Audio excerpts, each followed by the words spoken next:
Italia Calcio, ma l'abbiamo detto, la partita è tutt'altro che chiusa. Mazzesi prova a liberarsi di due giocatori, va alla conclusione, Mazzesi non esce poi di molto.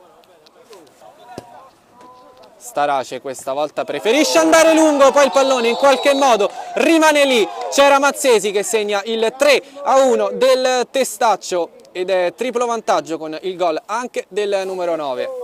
L'errore in fase di disimpegno, dall'altra parte Mirante si ferma, preferisce andare a servire Starace, c'è il tacco e poi ancora una volta la conclusione di Filippo Mazzesi, doppietta per lui, micidiale il Testaccio, anche qui un minuto tra il gol del 3-1 e quello del 4-1.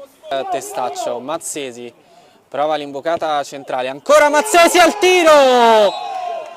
È davvero in forma questa sera il numero 9, impressionanti le doti balistiche di Filippo Mazzesi, segna la tripletta nel giro di 2 minuti ed è 5-1 per il Testaccio. Qui perde la palla De Francesco, il servizio arriva verso il numero 5, anche lui insacca il pallone in rete, è il 6-1 del Testaccio, arriva anche il gol di Marco Luziatelli, 6-1 Testaccio e siamo ancora nel primo tempo.